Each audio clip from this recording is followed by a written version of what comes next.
Bismillahirrahmanirrahim. Assalamu alaikum. Today my lecture is Sunnah and Hadith as source of law. So far as the introduction of the lecture is concerned, Sunnah is the second most important source of Islamic law, and this is the authority of traditions of the Holy Prophet, peace be upon him, which are collectively known as Sunnah. Muslims जो हैं इस सुन्ना पर अमल करके progress prosperity हासिल कर सकते हैं, और ये जो सुन्ना की अथॉरिटी है it has been derived from the Quran, और जो मुजतहिद हैं अगर वो कुरान में कोई टेक्स्ट मालूम नहीं कर पाते तो उस वक़्त उनको इस बात की ज़रूरत आती है कि उन मामलात को सेटल करने के लिए वो सुन्ना से हुक्म को डिराइव करते हैं, और बुनियादी तौर पर सुन्ना जो है एक्सप्लेन करती है कुरान पाक को और जनरल प्रोविजंस ऑफ कुरान को इंटरप्रेट करती है। ये कहना बिल्कुल दुरुस्त होगा कि सुन्ना जो है वो इस्लामिक लॉ के प्रोसीजर को प्रोवाइड करती है। अब जहां तक इसकी डेरिवेशन का ताल्लुक है तो जनाब ये वर्ड सन SNN से ड्राइव किया गया है, और जिसका मतलब ये है क्लैरिटी और स्ट्रेटनेस। इसी तरह से अगर हम इसको लीगल मीनिंग में देखेंगे, और इसका मतलब लीगल मीनिंग में है पाथ और ए वे या manner of life. So far as the technical meaning of सुन्ना इज कंसर्न्ड, टेक्निकली मीन्स कि जो चीजें नबी करीम सल्लल्लाहु अलैहि वसल्लम ने ट्रांसमिट की थी, अल्लाह ताला के अल्फाज जो बयान किए थे और जो एक्ट किए थे और जो अल्लाह ताला की तरफ से अप्रूवल्स दी गई, they are called technically words of the prophet peace be upon him. जहां तक उलमा का ताल्लुक है तो वो हदीस के बारे में इसकी जो डेफिनेशन करते हैं कि नबी करीम सल्लल्लाहु अलैहि वसल्लम के एक्ट्स, उनका बिहेवियर और उनके जो अल्फाज हैं दे आर कॉल्ड सुन्ना। और जो उलमा ऑफ असल अल-फिक़्ह है वो कहते हैं जी कि सुन्ना is the primary basic source of law, यानी सुन्ना जो है वो इस्लामिक लॉ की दूसरी बुनियादी सोर्स है। नबी करीम सल्लल्लाहु अलैहि वसल्लम ने इसके बारे में जो ऑर्डर्स फरमाए हैं, अहकामात फरमाए हैं, तो उन्होंने इसको ऑब्लिगेटरी करार दिया है कि हमारे ऊपर ये इन अहकामात को ओबे करना लाजिम है। और जहां तक आप सल्लल्लाहु अलैहि वसल्लम ने फरमाया कि जो गुड सुन्ना को एस्टैब्लिश करेगा या इख्तियार करेगा वो उसका रिवार्ड पाएगा, और रिवार्ड उसको मिलेगा till the day of judgment, यानी क़यामत के दिन भी और उससे पहले भी उसको इसका रिवार्ड मिलता रहेगा। जहां तक सुन्ना का ताल्लुक है तो उसमें जनरल प्रिंसिपल्स और रूल्स बयान किए गए हैं, और इसमें ऐसे रूल्स बयान किए गए हैं जो आमतौर पर कुरान पाक में मेंशन नहीं किए गए, यानी उन मामलात को डिस्कस किया जाता है सुन्ना और हदीस में जिनकी नस जो है वो कुरान पाक से मुयस्सर नहीं है। और इस तरह से सुन्ना के जरिए यह प्रिंसिपल एस्टैब्लिश किया गया कि no injury is to be caused और borne. The Quran mentions a number of cases in which injury to the others has been prohibited, like injury to parent because of their child or injury to wives and so on। जैसे मना किया गया कि तुम अपने वालिदैन को उफ तक ना कहो। और इसी तरह से सुन्ना में भी इस प्रिंसिपल को अपनाया गया है कि आप अपने वालिदैन का एहतराम करें और अपनी औलादों के साथ अच्छा सलूक करें. So far as the commentary of the Quran is concerned, actually Sunnah is the commentary of Quran. Actually Sunnah is the interpretation of Quran. Actually Sunnah is the explanation of Quran. तो जहां तक सुन्ना का ताल्लुक है कि कुरान की कौन कौन सी आयात हैं या वर्सेस हैं जिनमें सुन्ना के बारे में बयान किया गया है, तो सूरा अल फुरकान आयत number 33, and they bring you no similitude but we provide with the truth and an excellent explanation. इसी तरह से सूरा अल अहज़ाब verse number 21, verify in the messenger of the Allah, ye have a good example from him who looked into Allah and the last day. इसी तरह से सूरा अल नजम आयत number 3, and he does not speak of his own desire, it is all revealed on him. आप हैरान हो जाएंगे सुन के कि सूरा अल नजम आयत नंबर 3 में ये बयान किया गया है, categorically it has been mentioned by the Allah almighty, कि वो अपनी डिजायर से एक लफ्ज भी नहीं बोलते, and it is all revealed on him, और ये तमाम चीजें उन पर वही की जाती हैं. जहां तक काइंड्स ऑफ सुन्ना का ताल्लुक है, तो इसमें नेचर के हिसाब से सुन्ना को 3 टाइप्स में तकसीम किया गया है. जैसे सुन्ना अल कौली है, इसमें sayings of the prophet peace be upon him बयान किए गए हैं और लेड डाउन किया गया है लॉ और एक्सप्लेनेशन ऑफ द अहकाम इसमें बयान किए गए हैं. और इसी तरह से इसको सोर्स ऑफ लॉ के तौर पर बयान किया गया है. The purpose of the saying should be the laying down of the law और इट्स एलैबोरेशन, यानी इसमें बयान किया गया है कि आप लॉ को कैसे सुन्ना के जरिए एलैबोरेट करेंगे. इसी तरह से सुन्ना की जो दूसरी किस्म है वो है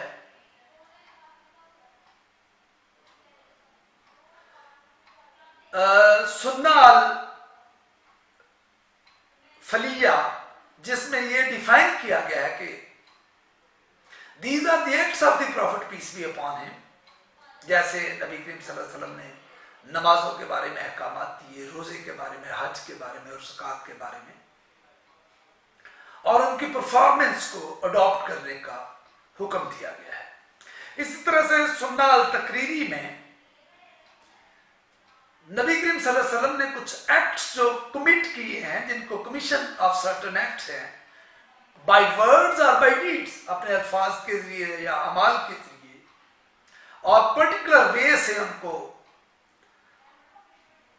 बयान किया है. या फिर इवन आप नबी करीम सल्लल्लाहु अलैहि वसल्लम ने साइलेंस अख्तियार की, उस पर खामोश रहे, विदाउट एक्सपोजिंग डिस्प्रूवल ऑफ इट, और आपने उस पर खामोशी इख्तियार की और उसके बारे में कोई अल्फाज नहीं कहे, तो इसको आप सुन्ना तकरीरिया कह सकते हैं.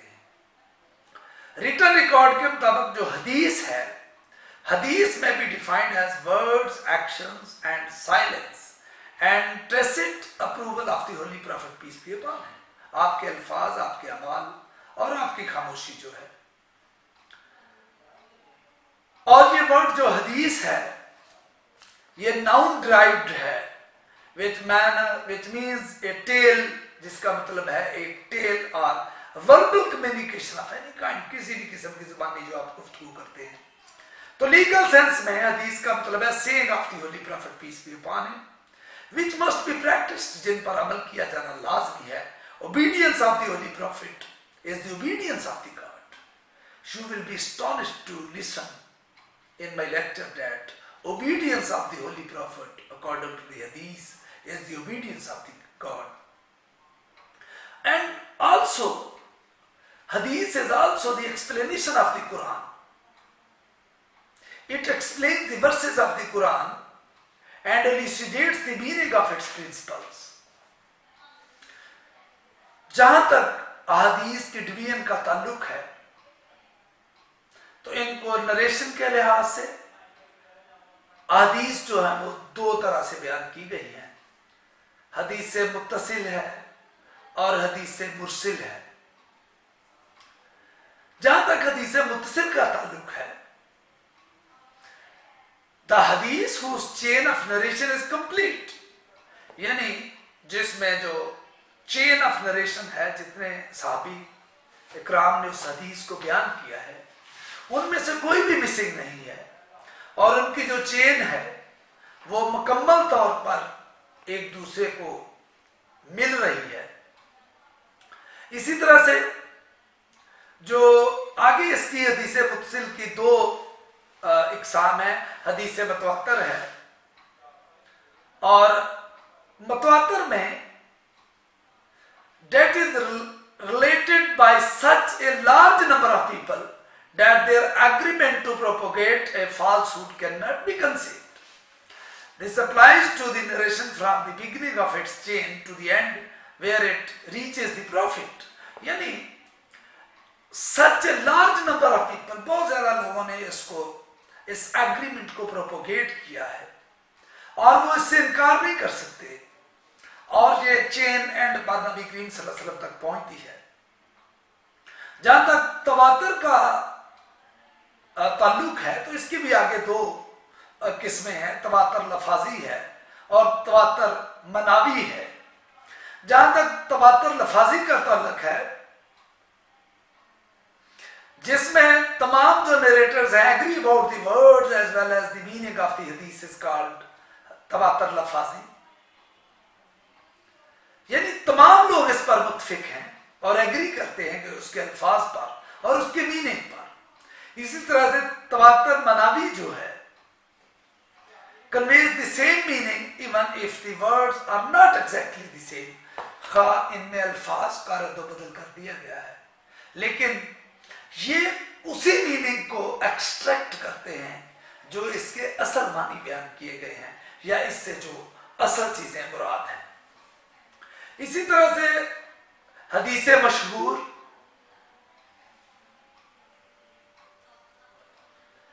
ऐसी हदीस जो कि तवातर की हद तक नहीं पहुंचती फर्स्ट जनरेशन में और जिसमें जो companions related to the tradition है from the prophet, but in the next generation that is generation of the तबा ताबईन, a very large number of related from them and so on till the end of the chain when the traditions were compiled.